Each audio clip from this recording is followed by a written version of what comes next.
Hello everyone, तो आपका स्वागत है हमारे जीओसी के नए लेक्चर में, जहां हम हमारे नया टॉपिक मेसोमेरिक इफेक्ट को स्टार्ट करेंगे। तो देखिए, आज हम इसे देखते हैं कि क्या होता है मेसोमेरिक इफेक्ट।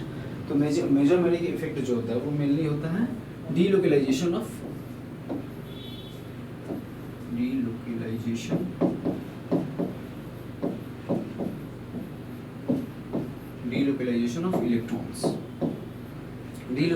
ऑफ इलेक्ट्रॉन्स होता है। इसके थ्रू डीलोकलाइजेशन होने की वजह से क्या होता है, सिस्टम्स की एनर्जी क्या होता है, डिक्रीज कर जाती है, और जिसके कारण से सिस्टम जो है वो स्टेबल फील करता है। तो देखिए रेजोनेंस कहाँ मतलब क्या किन कंडीशंस में रेजोनेंस हो सकता है, यानी रेजोनेंस के लिए कैसी कंडीशंस रिक्वायर्ड होती है।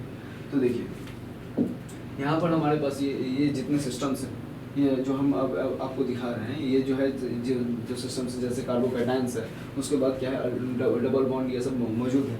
तो ये सब जो सिस्टम्स हैं, ये जो अल्टरनेट डबल बॉन्ड्स है, और उसके बाद फिर अल्टरनेट डबल बॉन्ड्स के बाद ये अल्टरनेट डबल बॉन्ड्स है, उसमें एक फंक्शनल ग्रुप OH ग्रुप जो हुआ है, और वैसे ही हमारा एनिलीन है, एल्डिहाइड है, या और फेनोल है। ये सब जो सिस्टम्स हैं हमारे रेजोनेंस में पार्टिसिपेट करते हैं। तो आइए अब देखते हैं कि हमारा रेजोनेंस कैसे होता है और इन सब स्ट्रक्चर्स में रेजोनेंस कैसे होगा। तो चलिए हम कुछ रेजोनेटिंग स्ट्रक्चर्स को बनाते हैं, ड्रॉ करते हैं, और उसके बाद समझते हैं कि रेजोनेंस कैसे होता है। तो देखिए, जहाँ हमारा सबसे पहला सिस्टम्स है, ये कार्बोकैटायन है। तो अगर हम इसका रेजोनेटिंग स्ट्रक्चर्स को बनाने चले, यहाँ हमारा पॉजिटिव चार्ज है, ये तो देखिए पॉजिटिव चार्ज से इलेक्ट्रॉन डेफिशिएंट है, तो उसकी तरफ क्या होगा, इलेक्ट्रॉन मूव करेगा ऐसे, ठीक है। तो उसके बाद हमारा रेजोनेटिंग स्ट्रक्चर पहले एक स्टेप बाय स्टेप दिखाएं आपको। तो देखिए ये ऐसा जब गया, तो हम लोग रेजोनेंस को इस साइन से दिखाते हैं, इसे क्या बोला जाता है, रेजोनेटिक साइन। तो देखिए जब ऐसा गया हुआ, इलेक्ट्रॉन जब मूव किया, तो यहाँ पर डबल बॉन्ड का फॉर्मेशन हुआ, और यहाँ से इलेक्ट्रॉन जब चला गया है, तो यहाँ पर इलेक्ट्रॉन जब गया है, तो यहाँ पर पॉजिटिव चार्ज आएगा, यहाँ डबल बॉन्ड जनरेट होगा, यहाँ पर डबल बॉन्ड जनरेट हुआ, और यहाँ पर क्या होगा, पॉजिटिव चार्ज जनरेट हुआ, और ये double bond as it is जैसे है वैसा मौजूद रहेगा। और यहाँ पर अगर फिर हम देखते हैं रेजोनेंस, फिर हमारा एक रेजोनेंस होगा कैसे, देखिए यहाँ पर इलेक्ट्रॉन था, तो ये जा सकता है, तो हमारा रेजोनेटिंग स्ट्रक्चर ऐसा बनेगा, ये डबल बॉन्ड, और यहाँ से इलेक्ट्रॉन जब गया है, तो यहाँ पर पॉजिटिव चार्ज आ जाएगा, और इलेक्ट्रॉन जाकर यहाँ पर डबल बॉन्ड बनाया। तो हमारा रेजोनेटिंग स्ट्रक्चर्स, यहाँ पर 3 हमें रेजोनेटिंग स्ट्रक्चर्स मिले, ठीक है। तो रेजोनेंस ऐसा हुआ हमारा, ठीक है। तो नेक्स्ट हम देखते हैं हमारा और सिस्टम्स जो है, उन सब में रेजोनेंस को करवा के हमारा नेक्स्ट सिस्टम था कार्बो एनायन, ऐसे था। तो कार्बो एनायन को अगर हम बनाते हैं, ये है, तो देखिए यहाँ पर रेजोनेंस कैसे होगा, ये नेगेटिव चार्ज है। नेगेटिव चार्ज क्या होता है, लोन पेयर इलेक्ट्रॉन जो है वहाँ पे इजीली है प्रेजेंस है। तो यहाँ पर देखिए हमारा लोन पेयर इलेक्ट्रॉन जो है वो ऐसे मूव करेगा, डीलोकलाइजेशन ऑफ इलेक्ट्रॉन ऐसे होगा। अगर हम इन वन स्टेप में अगर दिखाएं तो ऐसा हो गया। तो देखिए यहाँ पर हमारा रेजोनेटिंग स्ट्रक्चर ये बना, यहाँ डबल बॉन्ड बना, यहाँ डबल बॉन्ड बना, और यहाँ पर नेगेटिव चार्ज आया, नेगेटिव चार्ज यहाँ आया। तो ऐसे हम रेजोनेंस करेंगे ये इन केसों में। और हमारा अगर दूसरा जो था रेजोनेटिंग स्ट्रक्चर्स, यहाँ पर अगर हम देखें, तो ऐसे यहाँ पर जो पाई बॉन्ड्स हैं वो भी क्या होगा, डीलोकलाइजेशन हो सकते हैं। तो देखिए यहाँ पर डीलोकलाइजेशन होगा, तब कैसा होगा डीलोकलाइजेशन, ऐसे यहाँ, उसके बाद ये। तो इसका जो रेजोनेटिंग स्ट्रक्चर हमारा बनेगा वो क्या होगा, यहाँ पर डबल बॉन्ड, यहाँ से इलेक्ट्रॉन चला गया है, तो यहाँ पर पॉजिटिव चार्ज, और ये यहाँ पर डबल बॉन्ड, यहाँ पर बनेगा, सॉरी, यहाँ डबल बॉन्ड, उसके बाद फिर यहाँ पर नेगेटिव चार्ज, यहाँ पर नेगेटिव चार्ज आया कार्बन के ऊपर। तो ऐसे रेजोनेंस होगा हमारा। अगर इस केस में अगर हम लोग रेजोनेंस को देखते हैं, यहाँ पर अगर हम लोग रेजोनेंस को देखें कैसे होगा, तो देखिए हम यहाँ पर रेजोनेटिंग स्ट्रक्चर बनाएंगे तो यहाँ लोन पेयर इलेक्ट्रॉन्स जो है, लोन पेयर इलेक्ट्रॉन्स मौजूद है, लूजली बॉन्डेड इलेक्ट्रॉन्स, वो इजीली टेक पार्ट कर सकते हैं रेजोनेंस में। तो यहाँ पर ऐसा हुआ पहला स्टेप, फिर ये इधर जाएगा, फिर ये इधर जाएगा, ऐसे। तो इसका रेजोनेटिंग स्ट्रक्चर हमारा क्या होगा,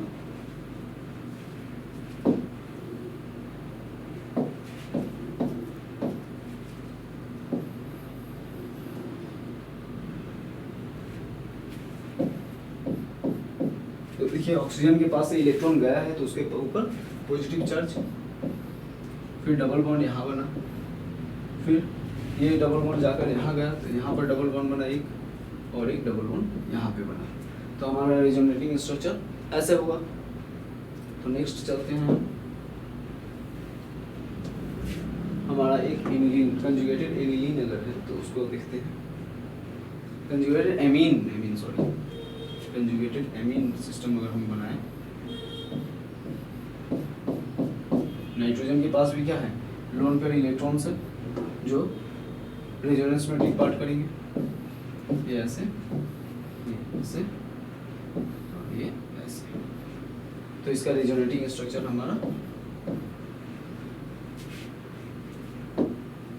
क्या बनेगा,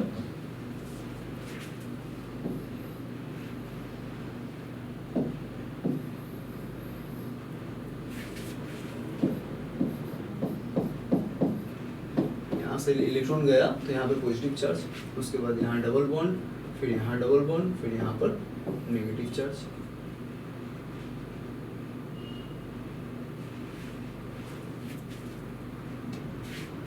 है ना। तो हमारा रेजोनेटिंग स्ट्रक्चर्स ऐसे बनेंगे। अगर हमारा एरोमेटिक सिस्टम हो जाए, जैसे फेनोल हो जाए, एनिलीन हो जाए, तब कैसा होगा, जैसे यहाँ पर हम देखें,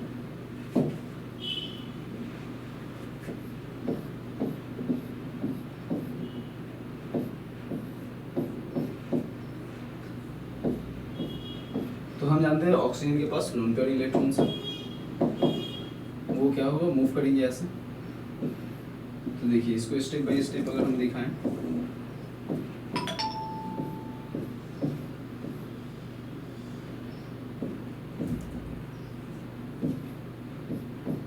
यहाँ डबल बॉन्ड बना तो ऑक्सीजन के पास से इलेक्ट्रॉन गया तो उसके ऊपर पॉजिटिव चार्ज, और यहाँ इलेक्ट्रॉन आया है तो यहाँ पर नेगेटिव चार्ज, और ये डबल बॉन्ड यहाँ था और यहाँ था।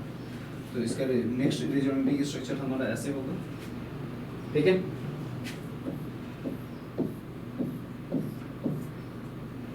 तो ये नेगेटिव चार्ज जो है वो अब मूव करेगा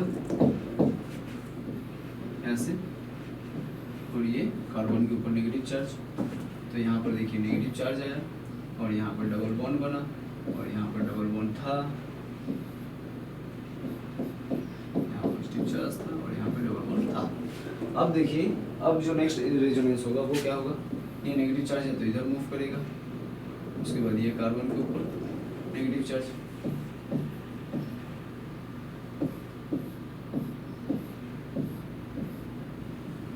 तो देखिए यहाँ पर पॉजिटिव चार्ज रहेगा, और यहाँ डबल बॉन्ड है, यहाँ डबल बॉन्ड क्रिएट होगा, और यहाँ पर नेगेटिव चार्ज होगा। और अगर हम देखें,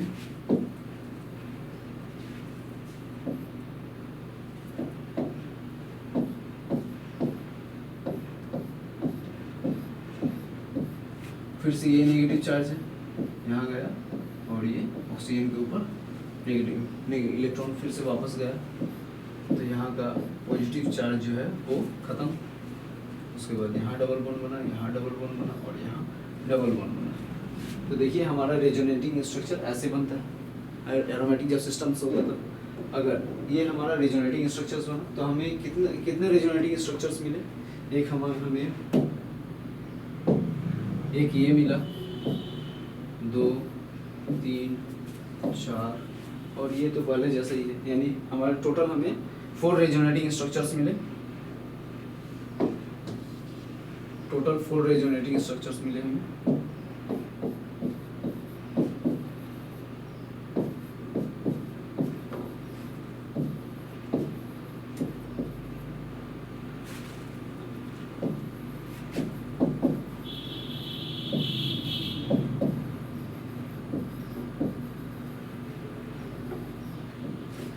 टोटल 4 रेजोनेटिंग स्ट्रक्चर्स हमें मिले यहाँ पर, और यहाँ से हम एक हाइब्रिड स्ट्रक्चर्स बना सकते हैं, हाइब्रिड स्ट्रक्चर बना सकते हैं जो इन सब स्ट्रक्चर्स का मिक्सअप होगा।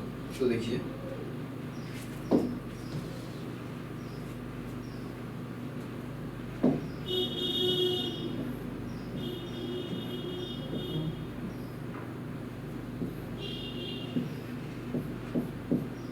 तो देखिए यहाँ पर डबल बॉन्ड आया था,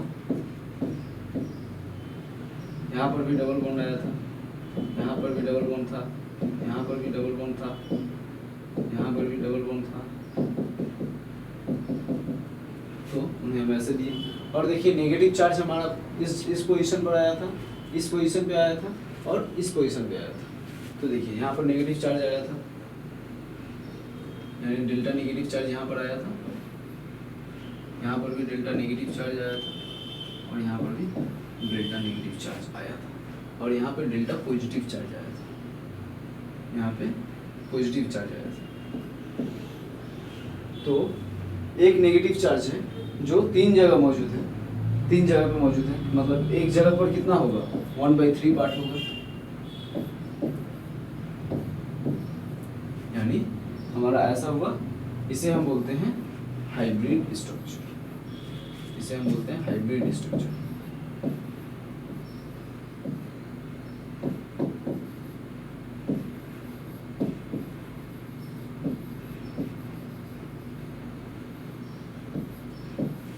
इसे हम कहते हैं हाइब्रिड स्ट्रक्चर, और ये इन सभी रेजोनेटिंग स्ट्रक्चर्स हैं,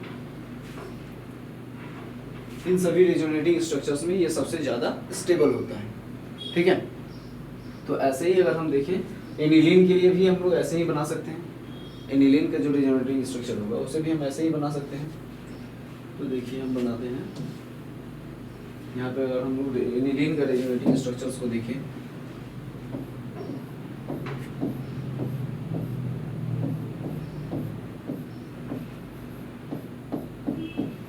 तो इसके पास भी लोन पेयर इलेक्ट्रॉन मौजूद है, ये भी क्या करेंगे उसी की तरह रेजोनेंस करेगा। ये यहाँ गया नेगेटिव चार्ज,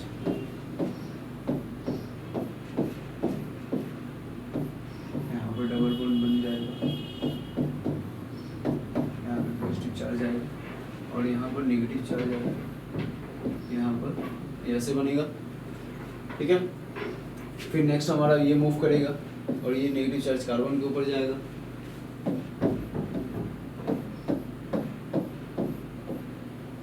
यहाँ नेगेटिव चार्ज आया और यहाँ पर डबल बॉन्ड बना, ये डबल बॉन्ड से इलेक्ट्रॉन गया है, तो ये पॉजिटिव चार्ज रहेगा और ये डबल, तो फिर यहाँ से ये मूव करेगा ऐसे,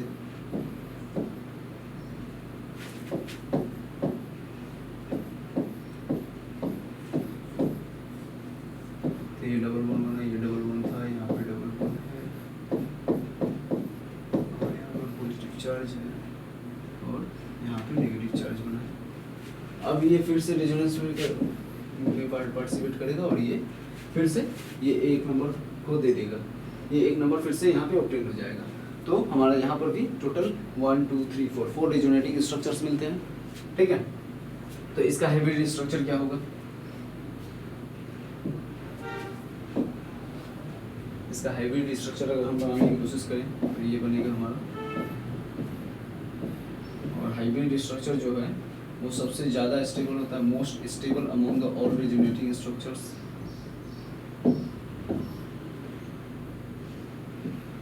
तो देखिए यहाँ पर डबल बॉन्ड आया था, यहाँ पर डबल बॉन्ड आया था, यहाँ पर भी डबल बॉन्ड आया था, यहाँ पर भी डबल बॉन्ड आया था।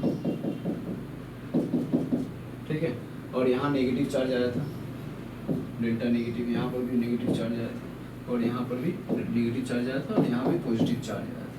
ठीक है, और यहाँ पर भी डबल बॉन्ड था, और एक ही नेगेटिव चार्ज 3 जगह पर है, तो एक जगह पर कितना होगा 1/3 पार्ट होगा, यानी delta negative by 3, delta negative by 3 और डेल्टा नेगेटिव बाई 3। ठीक है, तो ये हमारा हाइब्रिड स्ट्रक्चर बना, और ये क्या होता है इन सब रेजोनेटिंग स्ट्रक्चर्स में सबसे ज़्यादा स्टेबल होता है। तो अब हमारे पास जो नया कॉन्सेप्ट आता है वो क्या है, रेजोनेंस एनर्जी का। रेजोनेंस एनर्जी किसे कहते हैं, तो देखिए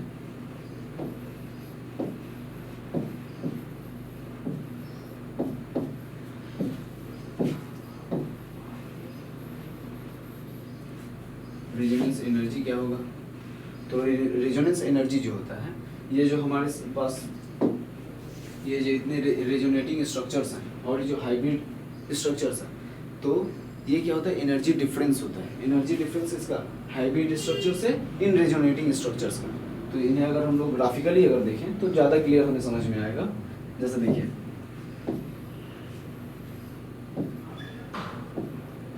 यहाँ एनर्जी अगर देखें तो अदर रेजोनेटिंग स्ट्रक्चर्स जो थी, जैसे हम उनको बोल रहे थे 1 2 3 4, तो उनका अगर एनर्जी यहाँ पर हो, जैसा रेजोनेटिंग स्ट्रक्चर हम ए बी सी मान ले, जैसे देखिए हम इन्हें करते हैं ए,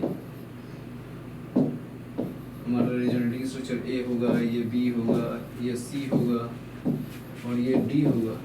तो इन सब का रेजोनेटिंग जो एनर्जी होगा, इन सब का जो एनर्जी है वो होगा, जैसे ये ए का है, ये ए का है, ये बी का है, ये सी का है, एनर्जी लेवल इतना एनर्जी है इनका, ठीक है। तो हाइब्रिड का क्या होगा, इन सबसे ज़्यादा स्टेबल होता है, तो सब इन सबसे क्या होगा, एनर्जी कम होगा उसका। तो उसका एनर्जी अगर हम बोलें तो ये होगा हाइब्रिड स्ट्रक्चर का, हाइब्रिड स्ट्रक्चर का ये एनर्जी होगा। तो ये जो एनर्जी डिफरेंस है, ये जो हमारा एनर्जी डिफरेंस आ रहा है, ये जो डेल्टा ई आ रहा है हमारा, इसे ही हम कहते हैं क्या, रेजोनेंस एनर्जी।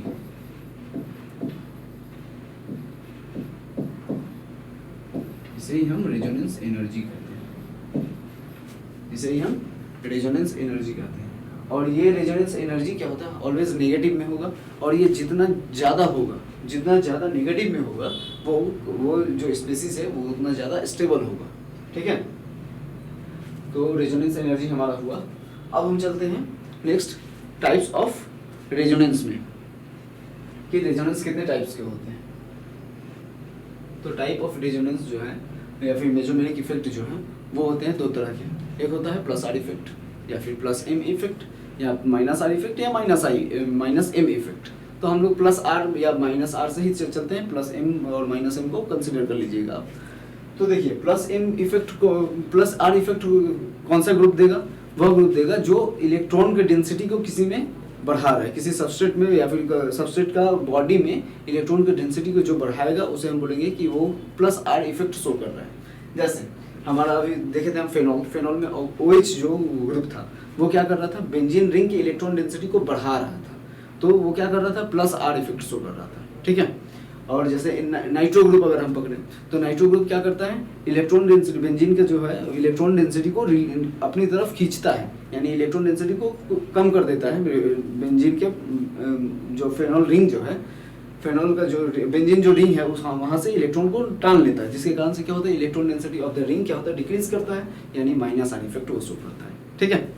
तो देखिए कुछ ग्रुप्स हैं जो मैंने यहाँ पे शॉर्ट लिस्टेड करके रखे हैं, जो प्लस आर इफेक्ट शो करेंगे, और कुछ ग्रुप्स जो है माइनस आर इफेक्ट शो करेंगे। जैसे देखिए यहाँ हमारे ये जो ग्रुप्स है, यहाँ जो हमारे जितने सारे ग्रुप हैं, ये क्या करेंगे, प्लस आर इफेक्ट शो करेंगे। जैसे OH है, OR है, ऑक्सीजन है, ऑक्सीजन के पास क्या है, लोन पेयर इलेक्ट्रॉन है, तो ये क्या करेगा, रिलीज करेगा, यानी प्लस आर इफेक्ट शो करेगा।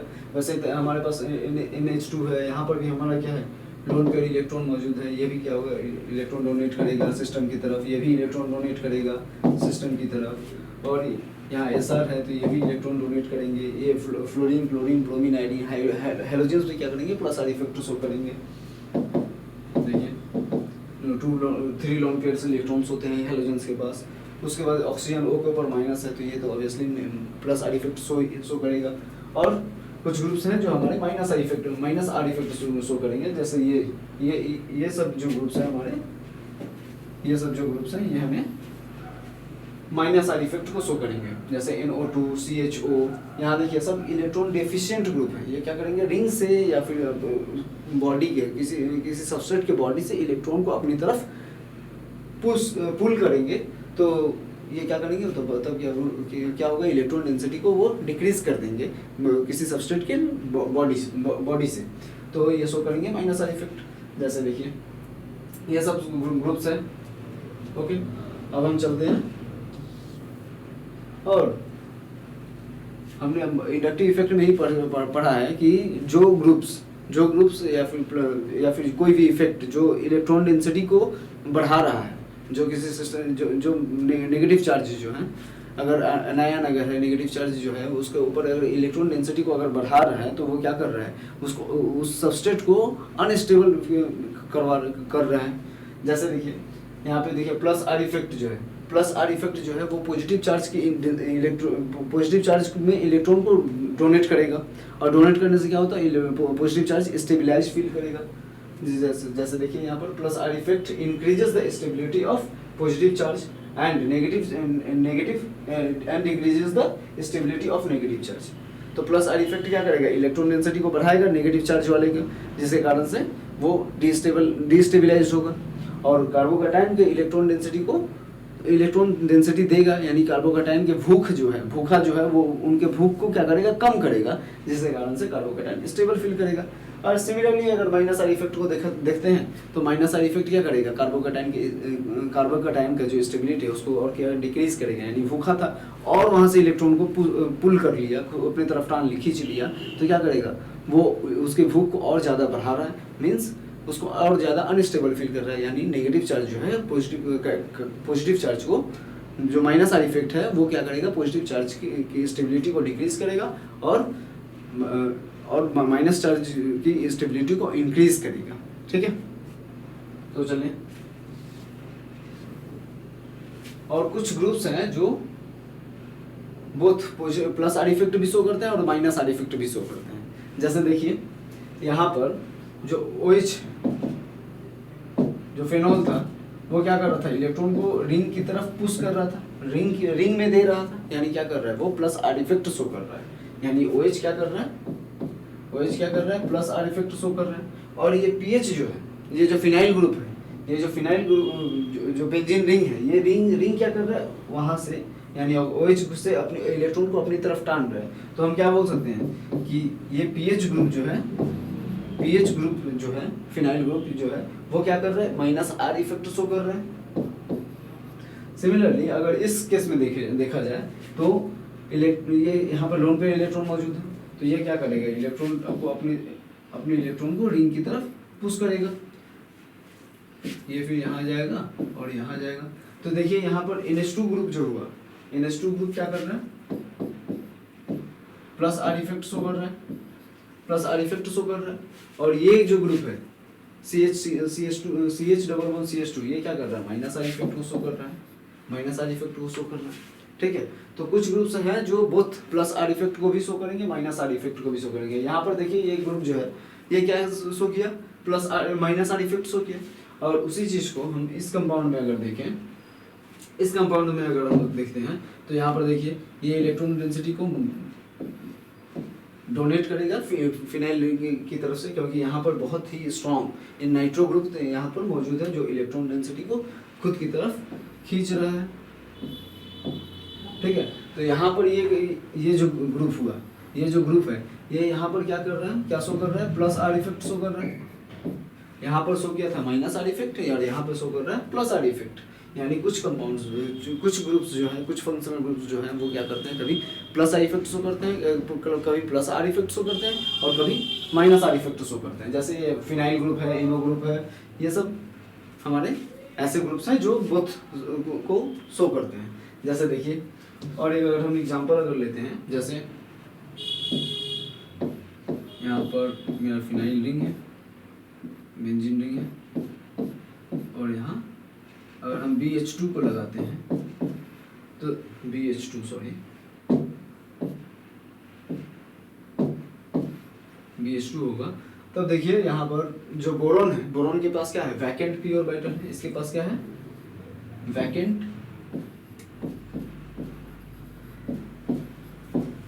पी ऑर्बिटल है,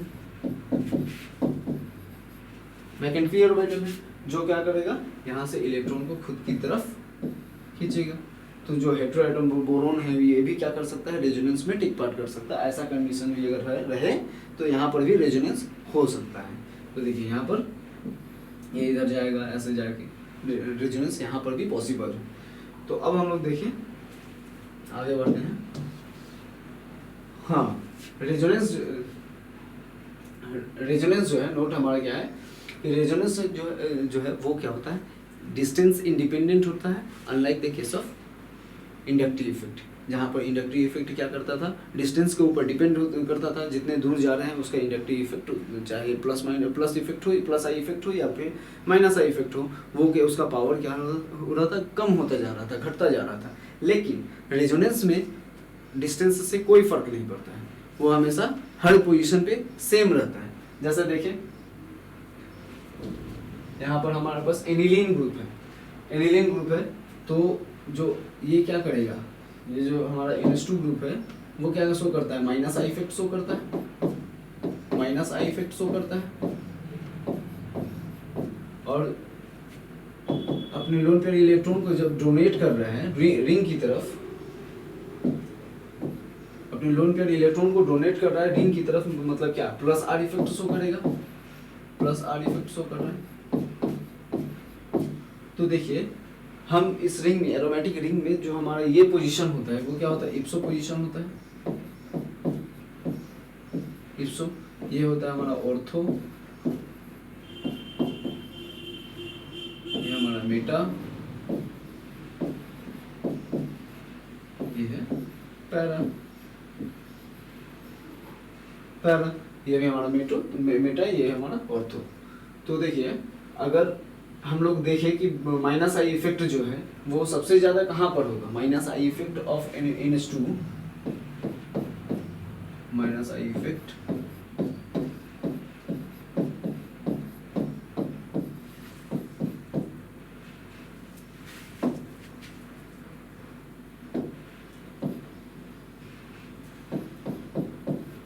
माइनस आई इफेक्ट का सबसे ज्यादा अगर ऑफ अमीन का यानी NH2 ग्रुप का सबसे ज्यादा माइनस आई इफेक्ट कहाँ पर होगा, इप्सो पोजीशन पर होगा, क्योंकि सबसे करीब है, उसके बाद ऑर्थो, उसके बाद मेटा, देन पैरा। तो ipso then ortho then meta then para, ठीक है। लेकिन रेजोनेंस जो है plus R effect ortho, ipso पे, मेटा पे, ऑर्थो पे, पैरा पे, हर जगह क्या होगा, समान हो, क्योंकि रेजोनेंस जो है हमारा डिस्टेंस इंडिपेंडेंट है, ठीक है। तब ये तो हुआ, और एक है, हाँ, तो इसे हम अभी रिमूव करते हैं।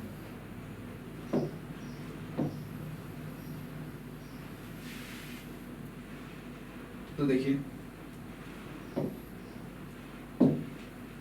अगर बेंजीन रिंग के किसी भी ऑर्थो पे, मेटा पे, पैरा पे अगर नेगेटिव चार्ज अगर मौजूद होता है, जैसे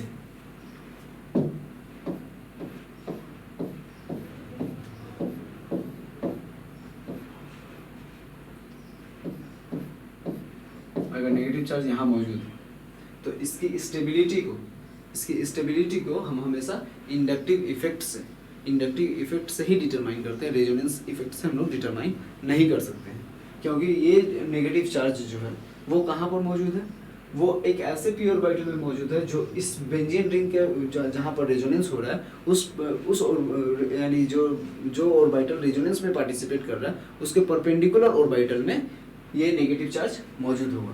तो चलिए देखते हैं कैसा होता है।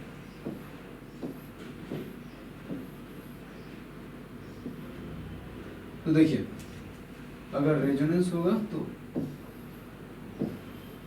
इन ऑर्बिटल्स में होते हैं, रेजोनेंस अगर इन ऑर्बिटल में होता है, अगर रेजोनेंस इन सब ऑर्बिटल्स में अगर हो रहा है, इन ऑर्बिटल्स में अगर रेजोनेंस हो रहा है तो जो परपेंडिकुलर ऑर्बिटल है यहाँ पर नेगेटिव चार्ज मौजूद है, तो ये रेजोनेंस में पार्टिसिपेट नहीं कर रहा है, ये जो नेगेटिव चार्ज है ये रेजोनेंस में पार्टिसिपेट नहीं कर रहा है, तो हम इसकी स्टेबिलिटी को, डीस्टेबिलिटी को डिटरमाइन नहीं कर सकते हैं रेजोनेंस के थ्रू। तो हमें इसके स्टेबिलिटी को अगर डिटरमाइन करना हो तो हम उसको डिटरमाइन करेंगे इंडक्टिव इफेक्ट से ही, ठीक है। इसको अच्छे से याद रखें आप। तो जैसे एक हमारे पास क्वेश्चंस भी है, क्वेश्चन है देखिए यहाँ पर जो नेगेटिव चार्ज है बेंजीन रिंग के ऊपर है और डिफरेंट फंक्शन ग्रुप्स लगे हुए हैं बेंजीन के ऊपर। तो देखते हैं यहाँ पे स्टेबिलिटी डिटरमाइन कीजिए कि नहीं कौन सा नेगेटिव चार्ज सबसे ज़्यादा स्टेबल होगा। तो यहाँ पे स्टेबिलिटी डिटरमाइन हम लोग कर सकते हैं कैसे, इंडक्टिव इफेक्ट से, अभी मैंने आपको बताया। तो देखिए यहाँ पर इंडक्टिव इफेक्ट जो होगा ये क्या क्या शो करेगा, माइनस आई इफेक्ट, ये भी क्या करेगा, शो करेगा माइनस आई इफेक्ट, और ये क्या करेगा, plus I effect, plus I effect. और नेगेटिव चार्ज है तो इलेक्ट्रॉन डेंसिटी को और ये बढ़ा रहा है, यानी सबसे ज़्यादा अनस्टेबल अगर कोई होने वाला है तो लास्ट वाला, यानी अगर हम इसको पकड़ते हैं C, इसको पकड़ते हैं B, इसको अगर पकड़ते हैं A, तो देखिए तो सबसे ज़्यादा अनस्टेबल जो होने वाला है वो हमारा ये होगा। उसके बाद यहाँ पर, और since inductive effect depends on the distance, इसलिए क्या होगा, ये नेगेटिव चार्ज बहुत ज़्यादा माइनस आई इफेक्ट से ज़्यादा स्टेबलाइज नहीं हो पाएगा। तो देखिए सबसे ज़्यादा स्टेबल अगर होने वाला है, स्टेबिलिटी ऑर्डर हमारा क्या होगा तब, B सबसे ज़्यादा स्टेबल होगा, उसके बाद A होगा क्योंकि यहाँ पे माइनस आई इफेक्ट लग रहा है, और उसके बाद C होगा क्योंकि यहाँ और ज़्यादा इलेक्ट्रॉन डेंसिटी को बढ़ा दे रहा है CH3 का प्लस आई इफेक्ट, यानी हमारा स्टेबिलिटी ऑर्डर ऐसा होगा। ठीक है, तो ये था हमारा रेजोनेंस। और अब चलते हैं जो हमारे जो डिफरेंट रेजोनेटिंग स्ट्रक्चर्स होते हैं, जो हमारे डिफरेंट रेजोनेटिंग स्ट्रक्चर्स होते हैं उनकी स्टेबिलिटी को कैसे डिटरमाइन किया जाता है। उसमें से सबसे ज़्यादा रेजोनेंस स्टेबिलाइज्ड सबसे ज़्यादा स्टेबल रेजोनेटिंग स्ट्रक्चर कौन सा है, उसको हम लोग कैसे डिटरमाइन करते हैं। तो उसके लिए उसे हम डिटरमाइन करते हैं हमारे इन 4 रूल्स रूल्स को फॉलो करके। तो हमारे देखिए जो 4 रूल्स हैं वो क्या है। एक नंबर रूल हमारा सबसे पहला रूल है, और इन सब रूल्स को हम एक सीक्वेंस वाइज ही देखेंगे। ठीक है, मतलब किसी भी स्ट्रक्चर को अगर चेक करना हो तो हम उसे इसी सीक्वेंस में ही चेक करेंगे कि कौन, देखते हैं हम लोग अभी एग्जांपल्स करेंगे तो और क्लियर हो जाएगा। तो देखिए सबसे पहला हमारा रूल क्या है, maximum covalent bond. Maximum covalent bond यानी जहाँ पर कोवैलेंट बॉन्ड ज़्यादा होगा वो ज़्यादा स्टेबल रेजोनेटिंग स्ट्रक्चर होगा। उसके बाद है इलेक्ट्रिकल न्यूट्रलिटी। इलेक्ट्रिकल न्यूट्रलिटी मतलब क्या, कोई भी कंपाउंड जनरली जो होता है हम जानते ही हैं कि अगर कोई कंपाउंड है जो इलेक्ट्रिकली न्यूट्रल है, यानी उसके ऊपर कोई चार्ज नहीं है, कोई नेगेटिव चार्ज ना कोई पॉजिटिव चार्ज, ना वो रेडिकल है या कुछ भी नहीं है, तो वो क्या होगा, ज़्यादा स्टेबल होगा कंपेयर टू चार्ज्ड स्पीसीज। तो ये होगा हमारा दूसरा रूल, क्या है, इलेक्ट्रिकल न्यूट्रलिटी। जैसे generally neutral species are more stable than charged species. Okay, उसके बाद हमारा तीसरा रूल क्या है, negative charge over electronegative atom. हाँ, अगर नेगेटिव चार्ज हमारा कार्बन के ऊपर मौजूद है और ऑक्सीजन के ऊपर मौजूद है, तो हम इसमें से ज़्यादा इलेक्ट्रोनेगेटिव एलिमेंट हमारा ऑक्सीजन है, तो ऑक्सीजन के ऊपर नेगेटिव चार्ज जो है वो ज़्यादा स्टेबल होगा। ठीक है, अगर हम लोग पॉजिटिव चार्ज के केस में अगर सोचें तो ऑक्सीजन के ऊपर पॉजिटिव चार्ज और कार्बन के ऊपर पॉजिटिव चार्ज, तो ऑक्सीजन क्या करेगा, ज़्यादा इलेक्ट्रोनेगेटिव है तो उसके इलेक्ट्रॉन जो पॉजिटिव चार्ज है उसकी इलेक्ट्रॉन डेंसिटी को और ज़्यादा घटा देगा। मतलब क्या होगा, पॉजिटिव चार्ज और ज़्यादा अनस्टेबल हो जाएगा अगर वो ऑक्सीजन के ऊपर रहे कंपेयर टू कार्बन के ऊपर रहे तब। ठीक है, उसके बाद देखेंगे चार्ज सेपरेशन। चार्ज सेपरेशन अगर देखा जाए तो चार्ज सेपरेशन हम 2 सेंस में देख सकते हैं। क्या हो, जब लाइक चार्जेस हो, और क्या दूसरा कंडीशन है हमारा जब अनलाइक चार्जेस हैं। तो लाइक चार्जेस जब एक दूसरे के करीब रहेंगे, जैसे नेगेटिव चार्ज, तो एक दूसरे के जब करीब रहेंगे तो ज़्यादा रिपल्सन होगा, तो एनर्जी बढ़ेगा, तो वो रेजोनेटिंग स्ट्रक्चर कम स्टेबल होगा। अगर अनलाइक चार्जेस अगर एक दूसरे के करीब हैं तो वहाँ पे अट्रैक्शन होगा, जिसके कारण से एनर्जी क्या हो सकता है, डिक्रीज करेगा, तो रेजोनेटिंग स्ट्रक्चर ज़्यादा स्टेबल होगा। तो चलिए इन सब रूल्स को अपने माइंड में रखते हुए हम कुछ स्ट्रक्चर्स को देखते हैं और उसके रेजोनेटिंग स्ट्रक्चर्स को देखते हैं, और वहाँ पे उन सब के स्टेबिलिटी को डिटरमाइन करते हैं कौन सा रेजोनेटिंग स्ट्रक्चर कैसा स्टेबल है। ठीक है, जैसे हमारे पास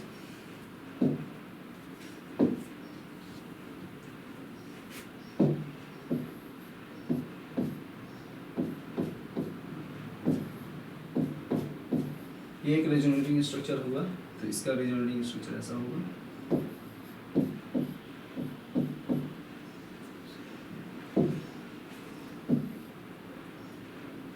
ये अगर मूव किया इस तरफ तो यहाँ पर पॉजिटिव चार्ज आएगा और ये न्यूट्रल हो जाएगा। तो इन 2 रेजोनेटिंग स्ट्रक्चर्स में कौन सा रेजोनेटिंग स्ट्रक्चर ज़्यादा स्टेबल है। तो देखिए सबसे पहले हमको क्या चेक करना है, सबसे पहले हमें चेक करना है maximum number of covalent bond. यानी कि जिस स्पीसीज में, जिस रेजोनेटिंग स्ट्रक्चर में maximum number of covalent bond होगा तो वो ज़्यादा स्टेबल होगा। तो देखिए यहाँ पर हमारा कोवैलेंट बॉन्ड कितना है, 3 + 1 4, यहाँ पर 2 1 3। तो हमारा कौन सा रेजोनेटिंग स्ट्रक्चर ज़्यादा स्टेबल होगा, हमारा 1 नंबर रेजोनेटिंग स्ट्रक्चर जो है वो ज़्यादा स्टेबल होगा कंपेयर टू दूसरे से। ठीक है, अगर हम ऐसे ही दूसरे वाले अगर और देखते हैं और देखें हम,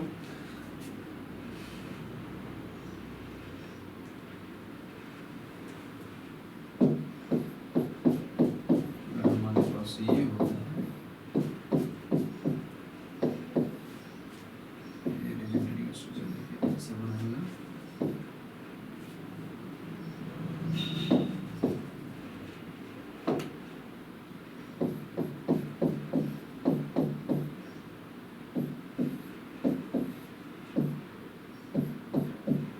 तो देखिए इन दोनों में से कौन सा रेजोनेटिंग स्ट्रक्चर ज़्यादा स्टेबल है।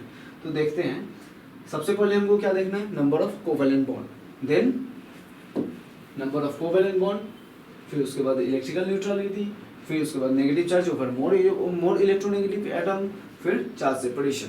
तो देखिए, तो नंबर ऑफ कोवैलेंट बॉन्ड अगर देखा जाए तो यहाँ पे 2 4 हो रहा है, यहाँ पर भी कितने हो रहे हैं, 4 ही है। तो कोवैलेंट बॉन्ड तो सेम है, तो यहाँ पे अब हम देखेंगे क्या, इलेक्ट्रिकल न्यूट्रलिटी, तो दोनों ही क्या है, नेगेटिव चार्ज है। अब यहाँ पर देखेंगे हम negative charge over more electronegative atom. तो देखिए यहाँ पर नेगेटिव चार्ज कार्बन के ऊपर था, यहाँ पर नेगेटिव चार्ज ऑक्सीजन के ऊपर है, तो ऑक्सीजन मोर इलेक्ट्रोनेगेटिव एलिमेंट है, ऑक्सीजन और नेगेटिव चार्ज को ज़्यादा स्टेबलाइज करेगा। तो यहाँ पर हमारा सबसे ज़्यादा स्टेबल होने वाला है 2 नंबर। 2 नंबर हमारा ज़्यादा स्टेबल होगा कंपेयर टू 1। ओके, तो ऐसे हम लोग डिटरमाइन करेंगे रेजोनेटिंग स्ट्रक्चर्स की स्टेबिलिटी। ठीक है, और हम कुछ एग्जांपल्स को अगर देख लेते हैं तो जैसे हम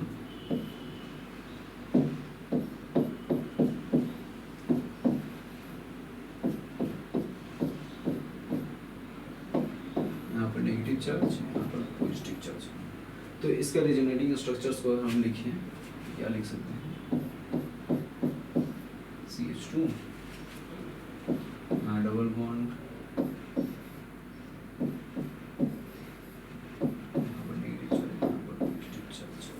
तो देखिए ये एक रेजोनेटिंग स्ट्रक्चर हुआ, और हम मूव कर सकते हैं।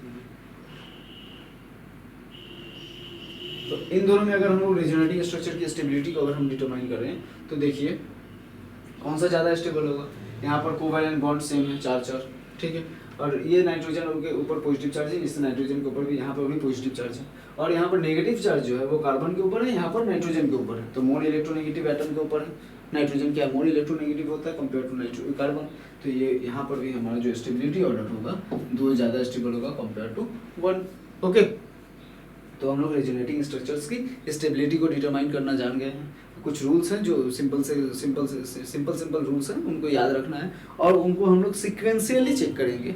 जैसे 1 नंबर सबसे पहले हम लोग देखेंगे नंबर ऑफ कोवैलेंट बॉन्ड, दूसरा नंबर इलेक्ट्रिकल न्यूट्रलिटी, फिर तीसरा हमारा negative charge over the more electronegative atom, और उसके बाद चौथे नंबर पे हम लोग देखेंगे क्या है, चौथे नंबर पे हम लोग चेक करेंगे चार्ज सेपरेशन को। ठीक है, इसके बाद हम नेक्स्ट देखते हैं, हमारे कुछ क्वेश्चंस हैं जिसे हम देखते हैं। Which of the following pair is not a resonating structure. अच्छा, रेजोनेटिंग ये एक पेयर है, ये 1 नंबर पेयर ये है और ये बी है। रेजोनेटिंग स्ट्रक्चर अगर हम देखें, ये है हमारा क्या एक रेजोनेटिंग स्ट्रक्चर है। अगर हम चेक करें तो यहाँ पर देखिए ये कैसे पॉसिबल हो सकता है। यहाँ का जो हाइड्रोजन है, यहाँ का एक जो हाइड्रोजन है, यहाँ अगर 2 करें तो ये हाइड्रोजन खुल के यहाँ गया है, यहाँ पर आ गया है। तो यहाँ पर क्या हुआ, एटम का मोशन हुआ है, एटम का मूवमेंट हुआ है। यहाँ पे क्या हुआ है, एटम का मूवमेंट हुआ है,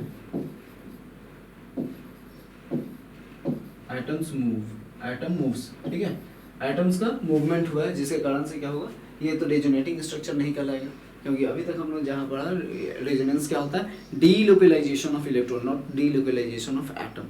ओके, तो ये हमारा जो पहला वाला सिस्टम है वो क्या है, रेजोनेटिंग स्ट्रक्चर्स नहीं है। अब हमारे दूसरा वाला जो है वो क्या है, ये। तो अगर ये नेगेटिव चार्ज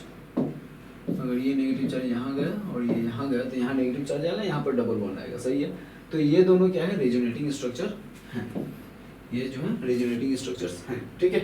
तो रेजोनेटिंग स्ट्रक्चर्स में अभी हमको क्या पता चला इस क्वेश्चन से कि रेजोनेंस में एटम्स मूव नहीं करते हैं, सिर्फ डिलोकलाइजेशन यानी मूवमेंट ऑफ इलेक्ट्रॉन ही होता है। ओके, तो देखिए अब हमारा जो नेक्स्ट क्वेश्चन है, तो ये इसको जस्ट रिवाइज के तौर पे रखें, प्लस रेजोनेंस, यहाँ से हम इंडक्टिव इफेक्ट से भी बता सकते हैं और यहाँ रेजोनेंस से भी बता सकते हैं इसकी एसिडिटी कौन सा ज़्यादा एसिडिक है, ठीक है। तो एसिडिटी अगर हम लोग यहाँ चेक करें, तो क्या होगा, कौन सा ज़्यादा मोर एसिडिक होगा। तो अगर आप देखेंगे फेनॉल स्टेबिलिटी हम लोग डिटरमाइन करते हैं कैसे, आपको मैंने बहुत पहले ही बताया है कि हम लोग एसिडिटी को हमेशा डिटरमाइन करेंगे स्टेबिलिटी ऑफ कंजुगेट बेस से। तो देखिए यहाँ पर अगर हम कंजुगेट बेस को बनाते हैं, फेनॉल के केस में अगर हम कंजुगेट बेस बनाते हैं तो ये बनेगा, और ये क्या है, रेजोनेंस स्टेबिलाइज्ड है, ठीक है, रेजोनेंस स्टेबिलाइज है। और बहुत सारे इसके रेजोनेटिंग स्ट्रक्चर्स मिलेंगे, जैसे अभी हमने देखा था 4 रेजोनेटिंग स्ट्रक्चर मिले थे। तो higher the number of resonating structure, ये बताना मैं भूल गया था कि हायर द रेजोनेटिंग स्ट्रक्चर्स अगर होगा ज़्यादा, जिस कंपाउंड का रेजोनेटिंग स्ट्रक्चर ज़्यादा होगा वो ज़्यादा स्टेबल होगा, ठीक है। तो यहाँ पर रेजोनेटिंग स्ट्रक्चर्स क्या है, बहुत सारे हैं, मतलब 4 रेजोनेटिंग स्ट्रक्चर्स होंगे टोटल। रेजोनेटिंग स्ट्रक्चर जो होंगे टोटल कितने होंगे, 4 होंगे, 4 रेजोनेटिंग स्ट्रक्चर होंगे। और इस केस में अगर हम कंजुगेट बेस को बनाते हैं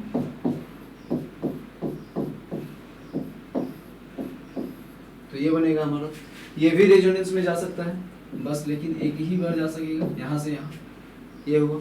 और यहाँ पे बहुत सारे रेजोनेटिंग स्ट्रक्चर मिल रहे हैं और यहाँ पर सिर्फ एक रेजोनेटिंग स्ट्रक्चर्स मिल रहा है। अभी मैंने बताया कि जिस स्पेसीज के रेजोनेटिंग स्ट्रक्चर ज़्यादा होते हैं वो क्या होता है, ज़्यादा स्टेबल होता है, ठीक है। तो कंजुगेट बेस ये ज़्यादा स्टेबल है कंपेयर टू ये, लेकिन ऐसा नहीं है कि कंजुगेट बेस ये ज़्यादा स्टेबल हो जा रहा है। क्यों, ये दे रहा है एक इक्विवेलेंट रेजोनेटिंग स्ट्रक्चर।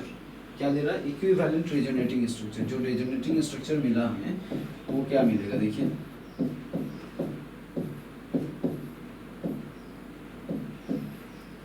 सेम इसी के तरह है। तो क्या बोलेंगे हम इसे, equivalent resonating structure.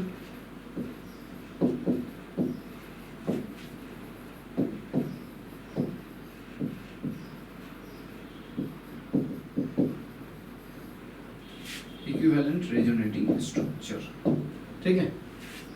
Equivalent resonating structure देने की वजह से ये क्या हुआ, ज़्यादा स्टेबल हो गया कंपेयर टू इससे। और इसमें अगर हम लोग देखें तो जो नेगेटिव चार्ज है, अभी हमने stability of resonating structure determine किया, तो उसका कॉन्सेप्ट भी अगर हम यहाँ पर यूज करें तो उससे हम बता पाएंगे कि कौन सा रेजोनेटिंग स्ट्रक्चर ज़्यादा स्टेबल होगा।